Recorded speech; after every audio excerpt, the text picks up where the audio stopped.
have everyone here with us tonight to talk about this awesome book. I have gone through and muted everyone as they've come into the just because there's so many of us and it gets a little unruly, hard to hear if there's background noises and things like that. But the chat is always an option. I will be monitoring the chat the whole time. So if anybody wants to throw any questions, comments, anything into the chat, that's always great. And I can keep an eye on that and convey any questions. There will definitely be time for Q&A a little bit later on. And when we get to the Q&A, at that point, if you want to unmute yourselves and ask your questions directly, that would be fine too. So let's go ahead and get started. I wanted to, first of all, say thank you so much to our two presenters who are going to be here in conversation tonight. So Tim Horvath is the author of Understories, which won the New Hampshire Literary Award for Outstanding Work of Fiction. And he's also written a book called Circulation. His fiction appears in Conjunctions, AGNI, and Harvard Review, and is forthcoming in Malasanya. His latest work is a collaborative album, Unbow, with the composer Rafael Andrade. And he's currently working on a novel called The Spinal Descent. And Tim teaches creative writing for the Cambridge Writers Workshop. And our other speaker in conversation this evening is Keri Arsenault, who is a book critic and a book editor at Orion Magazine, which you can pick up at Thomas Memorial Library, which is one of my absolute favorite magazines. It's just absolutely beautiful in every way. So Keri is a book critic and book editor at Orion. She's contributing editor at Literary Hub, and she's also a mentor for PEN America's Prison and Justice Writing Program. Her work has appeared in Freeman's, the Boston Globe, Down East, the Paris Review Daily, the New York Review of Books, and Airmail. Milltown, Reckoning with What Remains is her first book. And I gather that most of you, if you're here tonight, are probably fairly familiar with the book, but I'm just going to read a brief synopsis here just so everyone's on the same page. I also want to mention that you can purchase your very own copy of Milltown through our partner bookstore, Print, a bookstore in Portland. They are selling it right on their website, and I will put the link to purchase your copy from Print in the chat window. You can just navigate directly on over there, and they're doing all online sales right now. So if anybody wants to purchase their own copy, you can head right over there. I'll put the link in just a moment. So tonight's book is Milltown, Reckoning with What Remains by Keri Arsenault. Keri Arsenault grew up in the rural town of Mexico, Maine, where for over 100 years the community orbited around a paper mill that provided jobs for most residents, including 3 generations of her family. She had a happy childhood, but years after she moved away, she realized the price she paid for that childhood, the price everyone paid. The mill, while providing livelihoods for nearly everyone, also contributed to the destruction of the environment and the decline of the town's economic, physical, and emotional health in a slow-moving catastrophe. Milltown is an autoethnographic investigation where Arsenault examines the past, science, laws, regulations, government, and corporate malfeasance, and her own family tree to illuminate the rise and collapse of the working class, the hazards of loving and leaving home, and the ambiguous nature of toxics and disease. Milltown is a moral wake-up call that asks, whose lives are we willing to sacrifice for our own survival? Now I would like to welcome Tim Horvath and Keri Arsenault. Thank you so much for hosting us, and it's so great to see you, Keri. You too. Again, I feel like we've been waiting to have this conversation for a long time. For years, actually. Yeah, exactly. It's been bottled up tightly, and yes, now we're gonna. Tim and I met at a literary festival in Vermont like 4 years ago. Yeah. Yeah, and you must have been in the thick of the book at that point. I was, yes. I just had that piece published in Freeman's. I know you just poked me, and if you wanted me to read something, I will. Or I don't have to. But if it leads into a question you want to talk about, then I will. Yeah, I would love to. But I can't remember what page it's on, so I have to find it. I think it's at the beginning of the book. It is 26, page 26. Was it about Doc Martin? Yeah, that's perfect. Is that it? Hi, everybody. So thank you, Andy. Andy was one of the first people that asked me to do an event when my book was coming out. So I appreciate that. And Tim, like I said, we've been trying to have this conversation for a long time. Even we tried to have it in New Hampshire a couple weeks ago, but we got Zoom bombed. It was pretty exciting, but we didn't finish our conversation. So here we are. Picking up again. So I'm just going to read a very, very short, for those of you who haven't read the book. And this is a short piece about Doc Martin, who was the town doctor in our town of Mexico, Maine, right? Okay, I'll read real quick. Doc Martin grew up in Mexico, Maine, and intended to do something special with his life, for that's what everyone expected him to do, especially his mother, who would barge onto the football field if anyone hit her son too hard during his high school games. At age 16, he earned his pilot's license, and on a lark flew a Piper Cub under 2 bridges in Rumford. His dream of becoming a Navy pilot materialized the moment he rocketed over the Androscoggin River's turbid waters. He attended Colby College on a football scholarship, but his education was interrupted by a stint in the U.S. Navy in 1945 in Pearl Harbor. There, he made an impression, not through his piloting skills, but by winning a boxing match against Carl Bobo Olsen, who eventually became the world middleweight champion in the 1950s. During those waning days of war, Doc Martin's fading pilot dreams were only sustained by his proximity to the Navy's legendary plane, the Vought Corsair F-4U. Otherwise known as the Whistling Death for the shrill sound it emitted during high-speed dives, and for the thousands of Japanese blotted out by its 6-wing mounted machine guns, the Corsair landed and took off with a teasing frequency from nearby Ford Field. Doc Martin's fearlessness was superseded only by his arrogance. On a quiet day in Pearl Harbor, he walked onto Ford Field and without permission hopped onto the nearest Corsair and took off. He would fly a fighter, war or no war. Who's ever in that Corsair, return it to the airfield immediately, someone bleated on the radio. I repeat, under the threat of a court-martial, I order you to return it to the airfield. Despite the threats, Doc Martin flew until he ran out of gas. He figured he'd be punished anyway, full tank or empty. 2 Navy planes finally escorted the gulled wing killing machine to the ground, where officers handcuffed Doc Martin and locked him up in the brig. After the war, he graduated from Colby, attended medical school at the University of Vermont, and came home to start his family practice in the only place he really loved, Rumford. My son, the doctor, his mother would bray to anyone listening. Terry Martin met Doc Martin at the, her name wasn't Martin then, but Terry met Doc Martin at the Rumford Community Hospital, where she was working as a nurse and he as a family doctor. Have dinner with me tonight, he asked, he stated. So she did. 4 months later, let's get married, he asked, he stated. So they did. I'm not sure if even that was the part I was supposed to read, now that I realized. No, that was it. Okay, that's it. I'm stopping. That was exactly it. It was, okay. And I'm so glad you read that part, because it leads me into a question I have, which is about the way in which you write these characters, and you give us these characters in their fullness. And they're complex, they're multifaceted, and it seems that every character who passes through your pages sort of really comes to life off the page, whether it's Doc or whether it's your own parents, or even there's a boy who you encounter in the ski lift in this very fleeting moment, and even he sort of gets the dignity of a scene on the page. And it feels like so much of what you're doing in this book is balancing the need for stories, you know, with the need for science and for statistics also, and for data.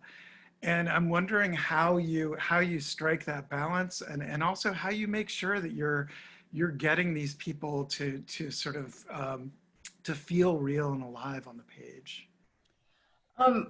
You know, it is something I thought about a lot.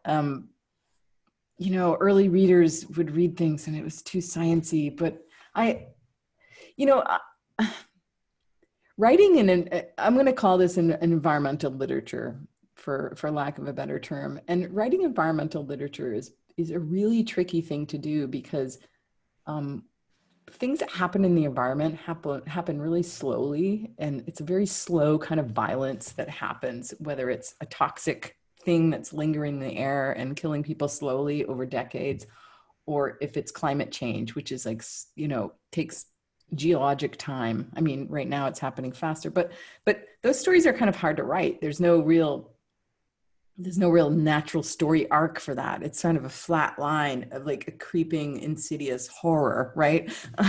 And so how to write that story that makes it urgent and readable was something I thought about a lot and was trying to like play with a little, well, not play with, but like really figure out how to do it. And so I thought sort of midway writing it was, it really happens through the people.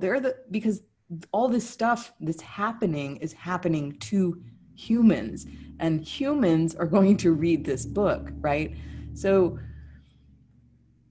in trying to write their characters, I didn't want to make anybody a hero or a bad guy, because that's not really how life is. There's rarely do we have that kind of extreme, and it also kind of mimics that sort of environmental disaster that's not extreme, it just happens slowly, right? So, you know, Doc Martin in our town, he later in the book, he becomes sort of a hero, but he's also a bit of a dick, let's just say.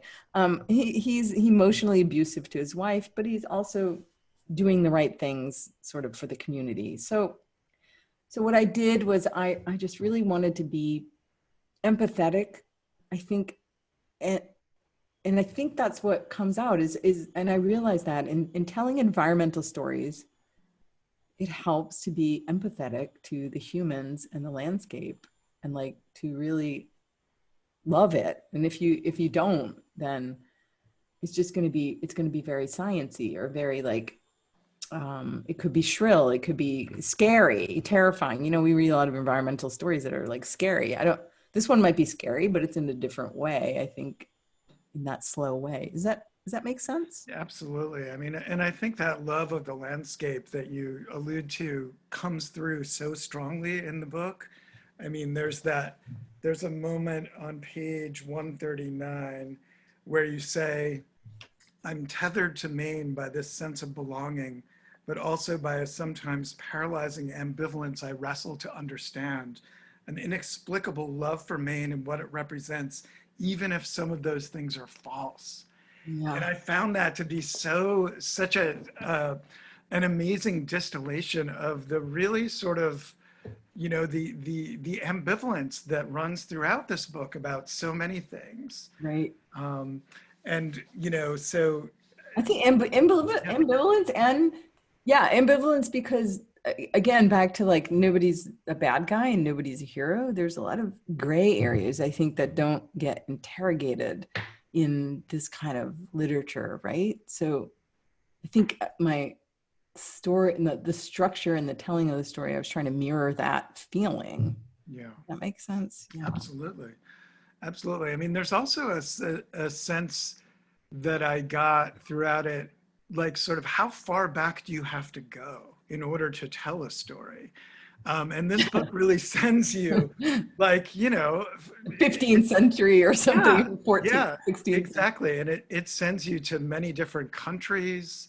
It sends you far afield, both in space and time.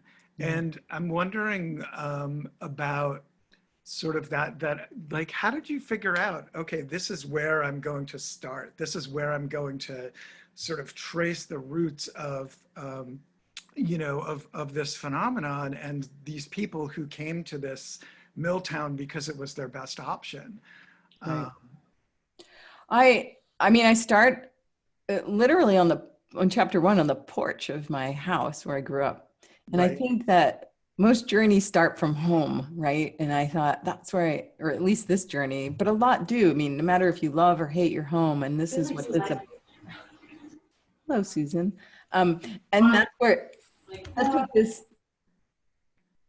this book is about reckoning with home, right? So I figured I had to start there. And then as all journeys do, you start one place and then I don't know, I followed really where the information took me, right? I mean, I started at home. I started with my grandfather's obituary and trying to reckon with that obituary, trying to reckon with the things that were wrong in it. And I followed where that information took me. And it took me down all kinds of paths that I did not expect to go down. But I think as a nonfiction writer too, you have to be open to that at least. And that's also kind of how life is, right? It's like, you don't have it. You might have a distinct idea of what you want to do, but it really rarely happens that way unless you're some kind of sociopath that you can plan that way. So Right. I don't know. Am I answering the question? I kind of forgot. I got interrupted by. Yeah, I mean, I think Oh, there you are. some of those wandering paths, Yes. byways. I mean, I love some of the things you included. I mean, like when you're talking about the Paul Bunyan statue and monument, and then you get into like the different Michelin men, Yeah, well, that's also interrogating home too, right? Like those monuments that I talk about. There's Hugh Chisholm. There's Ed Muskie, who was from Rumford, and those kind of monuments, which I did a whole separate project on to be discussed at some other point. Those are something went weird with the speaker. Those monuments are they tell one story, and as somebody said when we first came on, a woman said, I never look at Maine the same way again. But I looked at those monuments too and tried to think, I tried to interrogate those monuments. Like, what do they mean that, like Paul Bunyan, he stands for like chopping down the forest. Why are we memorializing Paul Bunyan when he has like destroyed destroyed our state in so many ways, and not him literally, but the metaphor of him.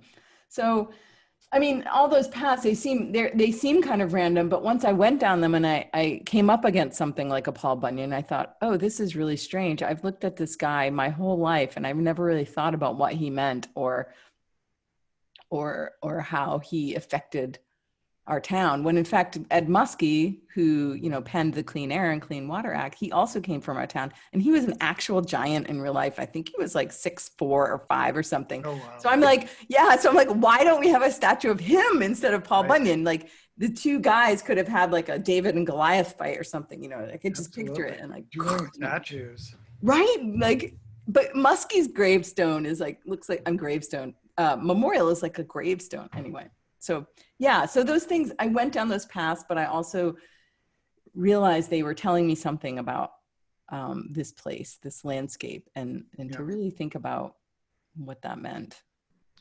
Well, and I feel like the landscape, you managed to really transport us there fully into this town. I mean, have you been there before? I haven't been there. No, okay. My mom was there many years ago, as we talked about. Right. But I've never been, and yet, and as happens when you're reading about any place that's vividly described, if you haven't been there, you're importing in your own equivalents and approximations. So like I have been to Berlin, New Hampshire, and on a moose tour, and we didn't see any moose, but we got a very extensive education about the history of the paper mills. And so, interesting. So much of that, so much of that imagery rose to the surface for me as I was reading this. But I feel like by the end of the book, I do feel like I can sort of navigate around this town almost. And for you, I'm wondering what it was like going back, because you have various versions of this town in your memory. Yeah. Right. So that's true. Yes. There's a moment where you're describing all of the stores that are now closed down, and sort of one by one, and So I'm wondering what it was like for you to go back on multiple occasions Hmm. and to try to reconcile your memories with what you actually saw in front of you. You know, that's pretty much the hardest. That's such a good observation. And it was really the hardest part of writing this, because all of us, you leave home, whether you're traveling or you leave it forever or you move from it and you come back, there's always that tension, right? Of there's the version of what I remember it as, there's the version what I see it as, there's another version in between that, like, I thought this how it was, this is how it was, that's another version, which is sort of somewhere. And then to be sort of thinking about the future of the town too, as I was writing this, and very deeply researching the past. So I was in like all of those places at once. And I think that too is what comes through in the book, because, and I'm also, like you said, I'm coming and leaving, coming and leaving. So that recursive movement also mimics all those versions of home that I keep interfacing with. And all those versions of home, I think it's kind of like triangulation, right? When you're, I can't remember. So Gay Talese, long story short, but Gay Talese wrote, Frank Sinatra Has a Cold, or whatever that essay was in Esquire. He wrote this incredible, like, renowned profile of Frank Sinatra, but he never interviewed Frank Sinatra. He triangulated, he talked to everybody around Frank Sinatra. So I actually kind of thought of that while I was writing my book. I know that sounds strange, but that triangulation of, like, coming at things from different angles would give me a more whole perspective on it. And both from, like, all those versions of home, plus from the inside and from the outside. Wow. That's kind of I love that. Of course, you're also intervening at times. And, right. That's the other one. Just triangulating from afar, but you become a character in the story very much. And, particularly when it comes to some of the activism where you're sort of figuring out, okay, what's my role as someone who is an insider in having come from the town, but also is maybe even more conspicuously an outsider as someone trying to weigh in on issues of water quality and things like that. And, like, somebody writing a book about it. So it was like this really, like, meta weird thing that happened. But I couldn't ignore that, though. Like, that happened in the town, and people asked me to sort of step up, and I didn't want to say no, because then it just would have seemed wrong. I mean, I wouldn't even call myself an environmentalist. I mean, I'm an accidental environment. We're all environmentalists in a way, right? We want the planet to exist. I mean, we care about it, but I felt really obligated at that point to sort of do what I could do. And then, of course, that fell through, and people kicked me out of my own group that I formed. So that was another perspective of being, like, disowned in a way, from this small group that I had created by people who weren't from there originally. So it was very complicated. Well, and I do feel that one of the motifs of the book, or one of the central themes, is that idea of there are those who stay in the town, right? There are those who leave fully, as you do, and then there are those who leave and come back. You're sort of between those last two categories, I guess. But it made me think about, I'm hoping I'm the first person to make this connection, but Elena Ferrante's Neapolitan books, which also focus on a sort of a small. I have not read them. Oh, they're wonderful. And but also that theme of who gets to leave and who stays, right? And what sorts of choices. Yeah, I mean, I saw the, yeah, wow. No, I saw the Netflix. I mean, yeah, so I know a little bit. Okay. I know what you're saying. Okay. You are the first person. So, and I feel like, so what about that idea of choices does come up, you really address that. And even your mother, I think, is the one who says, you had too many choices. Yeah, so choices, it is a thing I thought about because I don't know. I think I should tell everybody this book asks more questions than it answers, really. And the question about choice, did I get to choose to leave, or was it a happy accident, or was it not a choice? I don't know. It was a lot of people in town don't have a choice to leave. A lot of people choose not to leave too, which I found. As I was in grad school writing this book, I had often had people say, "Why don't they just leave?" So I'll start with that. Why don't they just leave? And I thought, here's my mother has her house, and she can't sell it because nobody wants the view of a paper mill. And even if she sells it, where's she going to move that she could take that money and put it towards another house and say Freeport or Portland or someplace else? And she wouldn't have enough money. She could probably buy a house down the street, So, that's one thing. People have a hard time leaving, or they have family, or like one person in the book says she doesn't want to leave because of love. She loves it there, and people love her, and she loves them. But there's also a complicated thing, this Hobson's choice that I talk about. And it's basically a choice between something and nothing. The choice about leaving or staying, or the choice about working in the mill or not, working in a paper mill that could be killing you, Did they have a choice? I don't know. It's hard to say. I mean, I would just say kind of no, in a way. My family came down from Canada and started working the mill 1901 when it opened. But even then, it was really it was a bit of a colonial operation from the start. It really never was sort of, I don't know what I'm talking about. Well, I mean, it's so complicated. Yeah, I mean, it was certainly the best game in town, right? And as you described them coming from sort of, French Canada, it's like there weren't those options there. Like as you say, the shoes, people aren't going to need shoes, Right. because Yeah, my great grandfather made shoes, and if everybody was leaving Canada, which 1 million people did between 1840 and 1910 or something, 1 million, which was a huge percentage of the population of the United States at the time.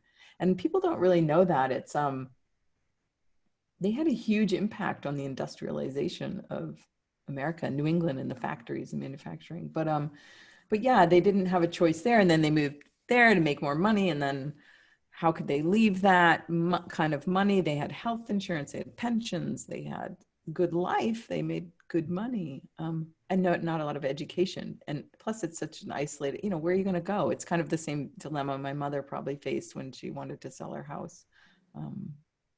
And now it's really, I mean, maybe back then it was easier, but now it's certainly pretty hard. Yeah. Not a choice, an inevitability is like what I say, I think, in the book. Yeah. And how I got out of there, I have no idea.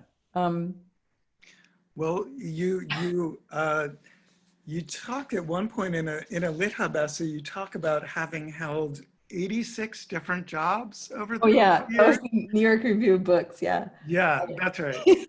which I absolutely, I mean, I was pretty bowled over by that, because I feel like I've had a lot of jobs, but only a small fraction of that number. And when I read that, I wondered, like, sort of that work ethic that I feel like, comes up in the town also. There's that, that idea of the work ethic, like at the funeral parlor, where it's like, if you miss a third day, it's like, so where are you working now? Like, you got a new job, right? Right. And Yeah. that work ethic is such a double-edged sword, isn't it? I mean, what do you think about that? Like, It is. I mean, it's funny. I was talking to somebody else from Rumford about this, and he's very similar. We'll just like, I mean, it sounds admirable to say is just kind of work like a dog and just keep working and working. And but it is a double-edged sword because you just really, I don't know. So funny. I'm trying to think of what my conversation with him was, but I don't know. it was something that's just ingrained in me. It still is. I can't not constantly think about I should be doing something more. Like, and I talk to friends about this who don't come from my town too. And they're like, why don't you just relax, enjoy your book tour? I'm like, no, I need to do more. I need to like, I have to have 40 events online. And this is what has happened. I'm crazy. But I feel like there, that's a good thing. But at the same time, it's hard to sometimes just enjoy what's really happening or that kind of thing. Or to get out of your own way and try to find, like, I was so busy working those 86 jobs. I didn't think about like, what did I really want to do? I was just like, I have to make money and I have to do this. Of course I had to make money, but like, I didn't really think about the future. It was really present of like, I just need to work. I need to make money. I need to work. I need to do this, Yeah. Well, do you feel like those jobs served you in some way as you were working on this in unexpected ways? I wonder, like, are there any? I guess the one thing is everybody says, I've had people ask me, you're a writer, you came from there and sorry. It's because I had 86 jobs. I mean, the experience alone is, I didn't really start writing. I graduated from Beloit College in 1990, and I didn't start writing again until about 2009. So because I was working those 86 jobs and didn't have time to think about writing something that seemed sort of, I don't know, luxurious, I guess, for lack of a better word, until I got married. And, because of my husband really is the only reason I was able to write. I say that without any compunction because it's true. He allowed me to be able to write. His job and his pension and his healthcare, he's in the military. So, but, that experience and that kind of long view of things, I think is really, really plays into this book, and that perspective of outsider and insider. My husband and I moved, I don't know how many times in 20 years, a lot, in the Coast Guard, constantly. So I was always an insider, outsider everywhere. Well, and it also feels a little bit like you're doing a bunch of different jobs in this book, right? And you're sort of part storyteller, you're part amateur scientist, you're sort of teaching yourself the language of organic chemistry, and you're part, sort of archaeologist, you're part historian. It's so funny, you and somebody else, Meredith Hall, who wrote this beautiful book, Beneficence. Have you read that? I know Meredith, sure, She's the one that brought that. She's like, you had to do research on, like boilers, and you had to research your town and the mill and how paper's made and your family history and dioxin and France in the 1500s, like how they built canals. Like I didn't realize that I was doing all those things, like as part of that whole thing, just following the flow, following the river, following the structure of the Androscoggin River, really, which I should tell people this is the structure of the Androscoggin on the book. And it kind of is the structure of my book, but there was a lot. I guess that's part of my work ethic too. I was like, I would just dig down into like the depths of, dioxin or EPA information until I couldn't stand it, until I met myself coming the other way. As John McPhee would say. So to celebrate the writer that you eventually became after these 86 different jobs, I'd like to ask, my 87th job, I should say. 87th, writer. To celebrate this 87th job of yours, I wanted to ask you a couple of questions about the writing itself and about language, because your use of language is so gorgeous and lyrical. And I think, when we summarize some of this sort of, scientific and socioeconomic aspects of the book, I wouldn't want people to lose sight, those people who haven't read it, lose sight of the language itself. So I wanted to just read one passage. This is describing Pierre Gaudin. Gaudin, okay, Gaudin. So after breakfast for 12 hours a day in the mill's groundwood room, he would monitor logs rattling up a flume before they dropped onto the floor. There he chopped the wood into 4-foot lengths and soaked them in water in preparation for the debarker, a slatted rotating drum that slaked off their dampened skins. Pierre would feed the stripped logs to the wood chipper's gaping maw, an inexhaustible steel mouth where rotating blades would mince the once noble trees to the size of cornflakes, spitting them into the air in perfect arcs. And I read descriptions like this, and it actually sounds like, it sounds lovely. It's sort of, it takes on this poetic sort of veneer atmosphere. But also there are times in the book where you're addressing the ways that language can be used to cover up truth and can be used to sort of distort. Yeah. And there's an Orwellian aspect to language as well. It's another double-edged sword. So like when you're describing, sort of even like barriers instead of poverty, like the language that's used in schools and, in order to cover things up, or the organic recycling company, which refers to toxic sludge as a winter stockpile. And so I guess my question, if there is a question here, is about sort of how you tap into the power of language, but also maintain that awareness of sort of, how language can be used to distort and deceive. Yeah, I'm so glad you observed that part of the book too. It really is.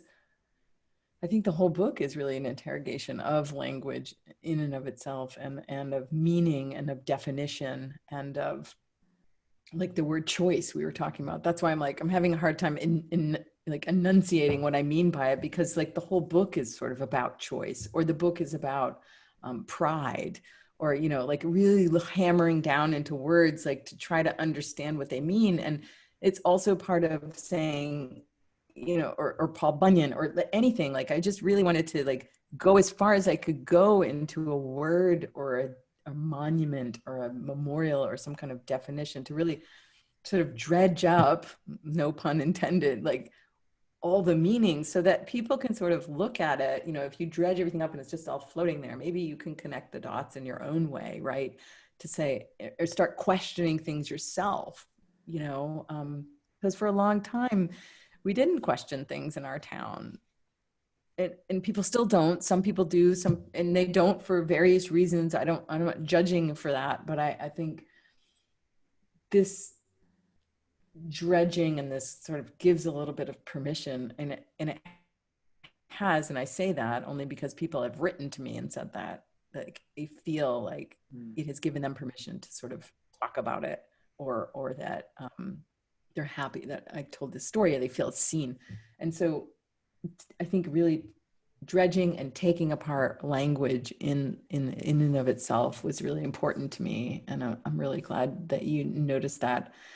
And at the same time, writing it too. Yeah, I like verbs. I mean, I don't know. Well, I do like verbs. I was going to say. And well, it was purposeful. Think about this. So here I am telling a story that really has no real plot except for me going home and leaving and going home and leaving. So in order to have some kind of narrative thrust of a book, which most books do, I'm giving it good verbs.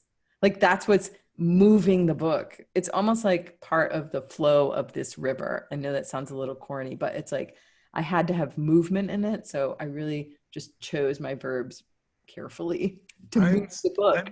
I'm so glad that was actually intentional, because that came through so strongly to me.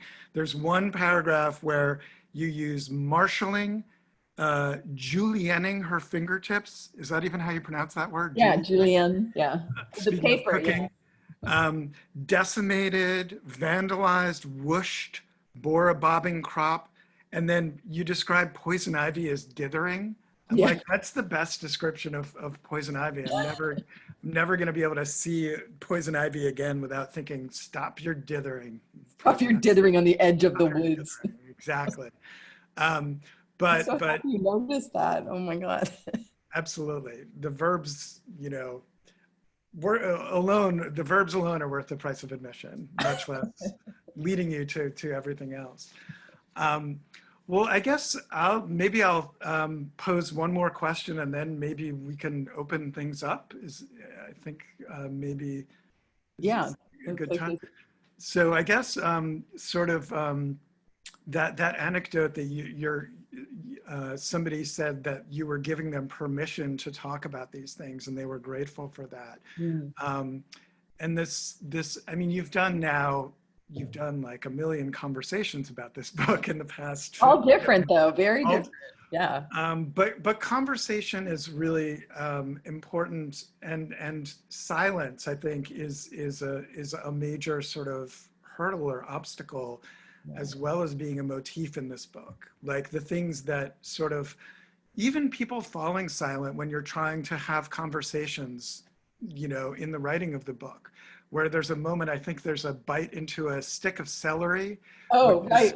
Is like a detonating, a bomb detonating, because it's rupturing that silence.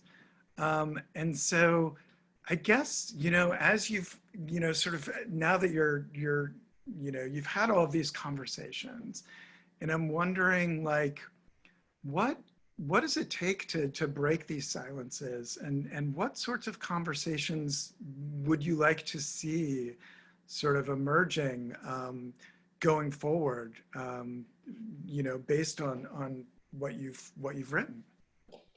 I think to break the silences, it takes that rooting out and not just the language, but the topics and the things that I've sort of rooted out and sort of exposed in not an expose way, but as just exposed. It's all out there. It's like nerve endings, and a lot of people in the 2 towns have read it, but it's also other towns like it, that I'm hearing from people from other similar towns. So the book really was, in fact, to try to reveal rather than prescribe, to help loosen those. I keep saying roots because I was out weeding all day and loosening the soil, and there's that nest of like little tiny roots. That's what it felt like, and it was just like you're like pulling them open.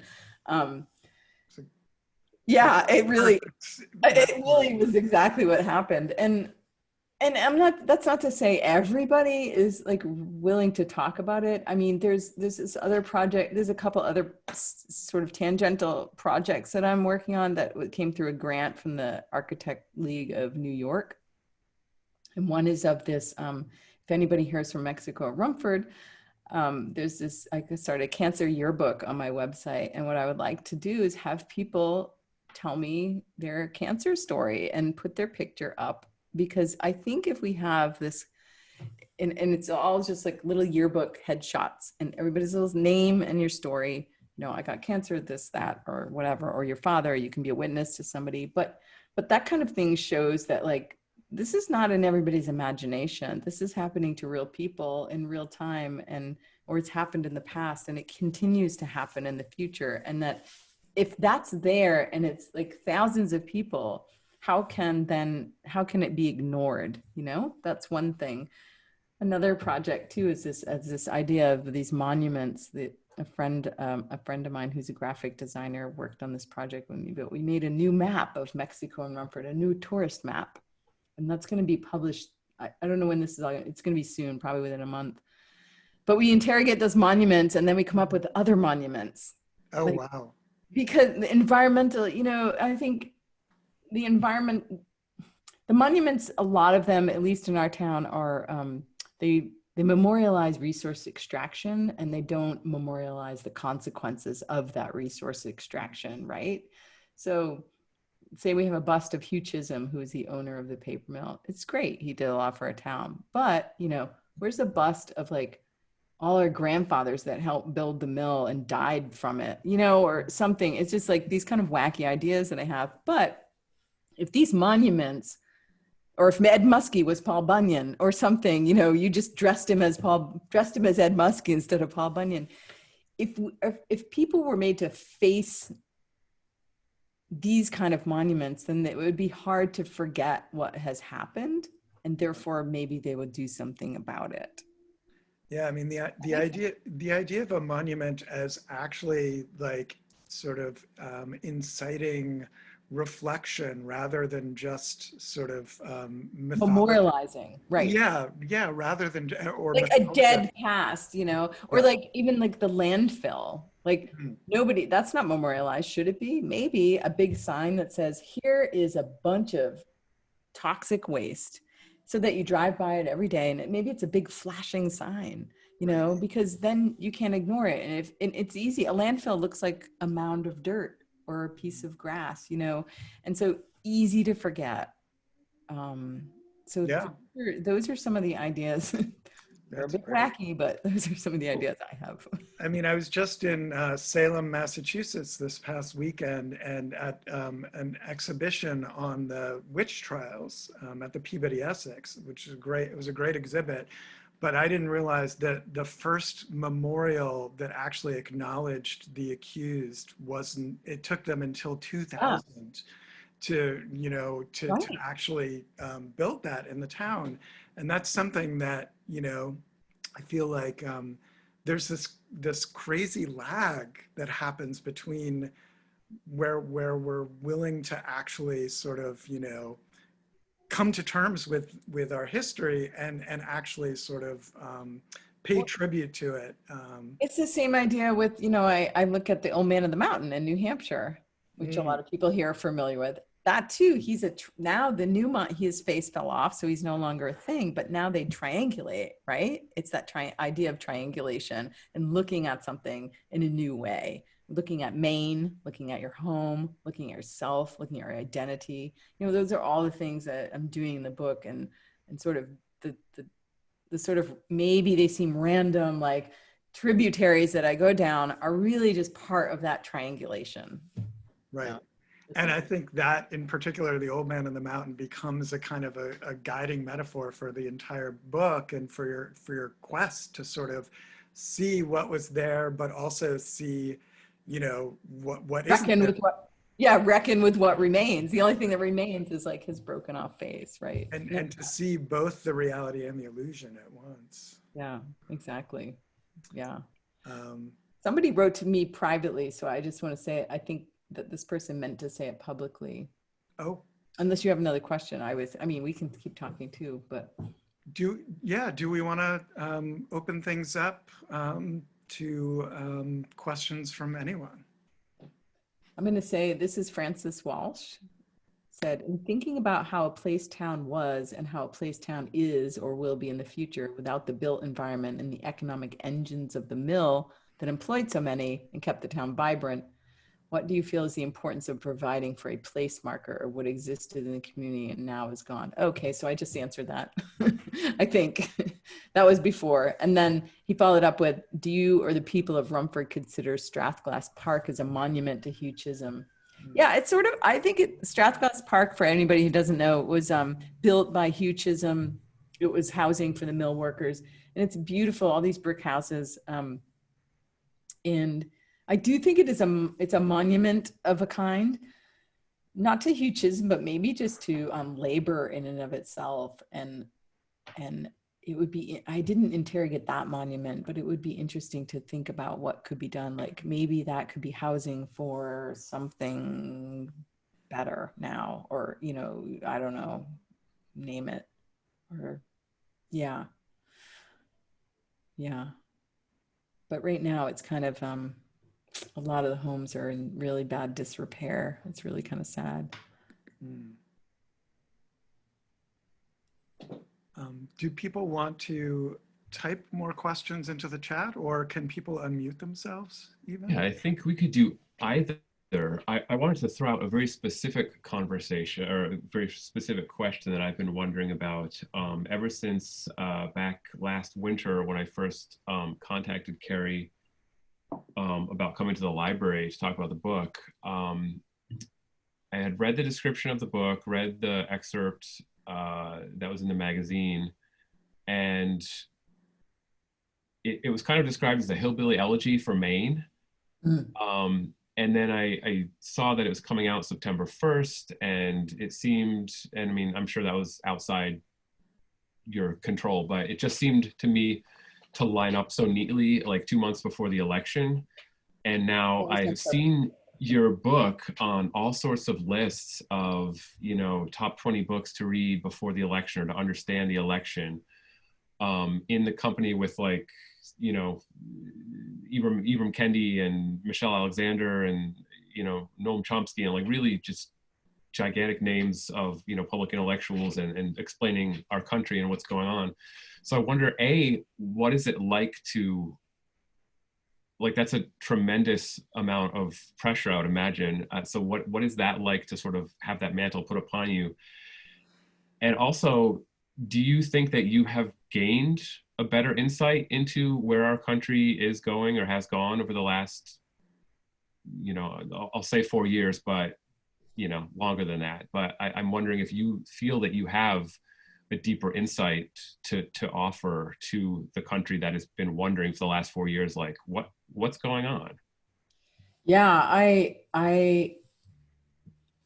am both surprised and unsurprised to be on some of the lists, because the book was purposefully scheduled then because to come ahead of the election. We thought it would be, it's been interesting because it ends up in a lot of different places. It ends up in environmental places. You know, sometimes it's a science book, sometimes memoir, biography, but I feel most comfortable as a political memoir in a way, because, and I say that because what I learned while I was writing it was I really saw how the working class particularly has been demolished, like ravaged over the past 40 years in doing my research. And I hadn't really understood that until I started examining it from within and from outside. Like the working class, you know, had put up with a lot over, you know, between recessions and strikes, and I don't know, there's some of it I talk about in that essay, 86 Jobs. And then in the book too, you know, there was Milton Friedman came out with his essay, and it put corporations' interests. That was the biggest problem right there. That was what, 1972, I don't know when it was. Corporations' bottom line was it, and then the strikes, and then the unions were gutted, and there were just so many things that were just really hammering on the working class that I hadn't really realized as I was living it until I started looking at this. And so, you know, and then the dehiscence that happened after, everybody leaving those towns, you know, it kind of created this terrible vacuum. So these small working class towns didn't have people staying. So it was just kind of like getting worse and worse and worse. And then Walmart moves in, our mothers go to work, you know, it's just a mess, right? All the stores are closing, all the redistribution is happening. Globalization comes and leaves, because an isolated town like this, it doesn't hit these kind of towns. And these kinds of towns are all across the US. So as applicable to sort of the political moment, you know, our town, I should tell everybody, our town in Mexico went from the biggest Obama supporters to the biggest Trump supporters in 2016. They voted for Trump. And I looked at that happened in the middle while I was writing this book. And I really wanted to understand why, and not judge, like really get on, like understand why, not talk politics with people. I didn't once like have any political agenda or talk politics with anybody specifically, but just really, like I said, empathy for people and try to see what they're going through and why they would vote for Trump. And I see it very clearly. It's in the book. I can't remember, sort of a 3/4 or 2/3 of the way through, maybe. I'm in a hair salon and they're talking about the post-election, and I realize it's, you know, people had hope, and Trump offered hope because he paid attention, or he pretended to pay attention, or whatever he did. He saw the working class people needed to be seen, right? Which I was talking about earlier. And Clinton didn't do that. She was like, I live in this fancy Connecticut town. She came and did a fundraiser where it was, I don't know, the exorbitant seat prices. You know, she didn't go to working class towns and say, I see you, I'll help you, I'll do this kind of thing. Anyway, so I really feel like that I sort of putting all that and coming, you know, I'm a very liberal person. I like hate Donald Trump. I'll tell you that right now, but I can totally understand why people in my town voted for him. And I can totally understand why a lot of people did. And coming to this election, it's a little harder to understand, but I still see it because you know what? Nothing, there's still, it's probably gotten worse for them. And maybe, and Joe Biden, I know, was in Pennsylvania last week, which I was really happy to see. Talking to working class towns, you know, paying more attention this time, you know, really, I don't know, that's kind of a long-winded answer, but I do feel like it's important to understand the working class of America, which was a really big engine of our country that has like been gutted, demoralized, and feels hopeless. And people need to look at them and not judge, not, you know, just really try to empathize. And there have been so many books published over the last 4 years, sort of, you know, examining this phenomenon and trying to answer these questions. So I think it's a great testament to your book that it has made its way onto these lists among, you know, all these other titles that are attempted. Like I've read some of them, like I read Arlie Hochschild's Stranger on Her Own Land, and she was very much an outsider Right. to this, you know, this town in Louisiana. And it came across totally like that. I mean, and she fully admits that she has an outsider perspective, but for you as somebody that grew up there, I feel like that this gives your book a lot. I think that's what hillbilly elegy, like people, why they kind of like that so much. I mean, I personally not a fan of that book for a few reasons, but writing mainly. It was from sort of what people felt like was an insider point of view to a kind of place and a landscape they didn't really understand. And I don't see a lot of that. And you're right. Thanks, Kate. And I think that has been what's been missing from the conversation, is sort of that insider. And it's not to say that outside of you can't be valuable. They certainly can. And she wrote a really nice letter to me and read my book. And I think I put it on my website. She wrote something about it. But yeah, I just think understanding people from the ground up is really important. Are there other questions out there that people would like to ask? There are so many friendly faces out there. No. Oh, Colin's Gideon debate tonight. I'm gonna have to watch that too. Damn. Everybody put your tape recorders on. We'll just chat for a little longer if you have any questions. Oh. Anything else? I will put, you know what, if anybody has, I'm gonna put my email here. If you have any questions, feel free to email me. I don't care. Keri but don't email me your manuscripts to read or any articles to read, because I don't have time. People have been emailing me, and this looks like great stuff, but I have so many projects. I have this giant list of things to do, like tomorrow. It's just giant.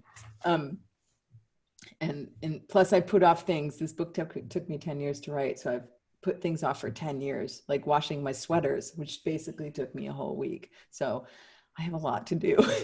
Gretchen, is Gretchen's iPad is? Oh, you're on mute. We can't. Yeah, you're on mute. Let's see. Wait, you're on mute. We can't hear you. You're on mute. Down in the bottom left-hand corner of your Zoom screen, there should be a little microphone icon that says mute below it. If you tap that, it should turn you off of mute. We're talking to Gretchen's iPad, whoever Gretchen is. Unmute. There you are. There you go. There you are. Perfect. I wanted to have the website again, please. My website?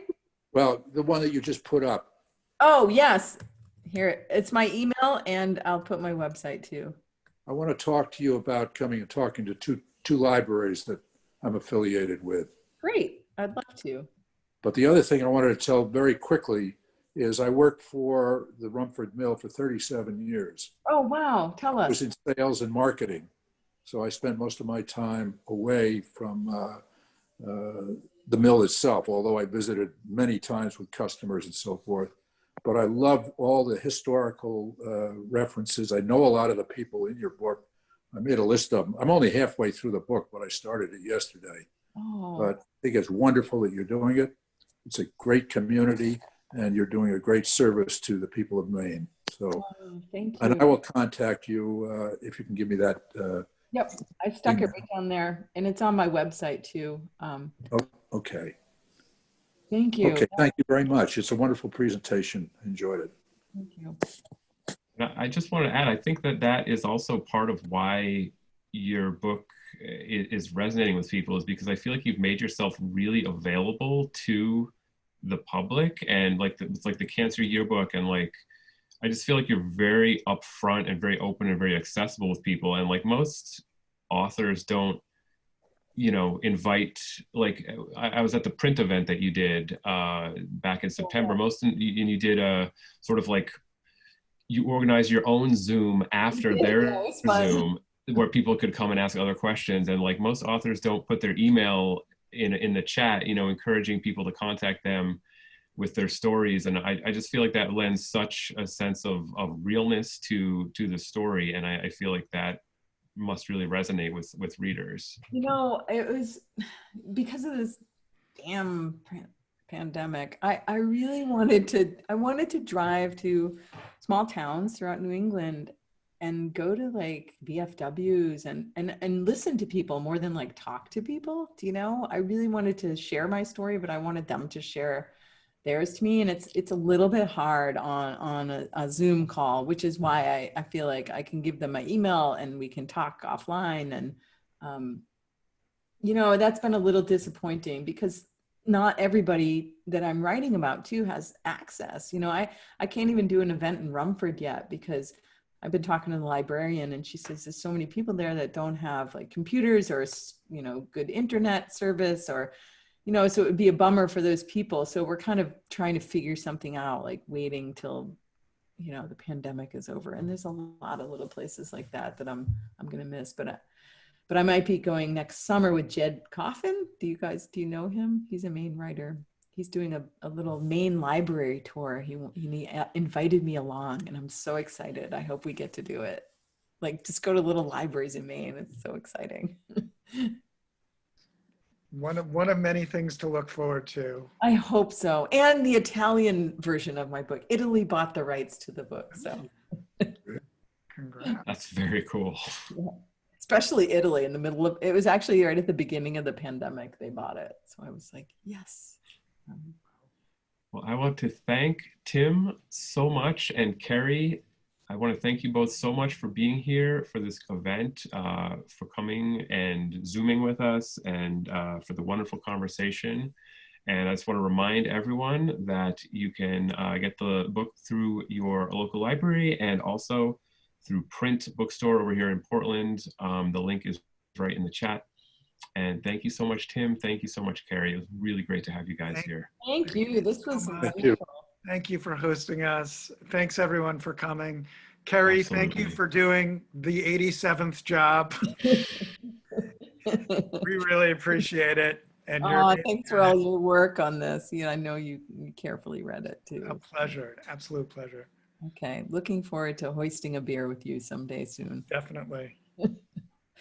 Everyone be well. Have a great evening. Take care, everyone. See you soon. Thank you, Andy. Thank All right. you, Andy.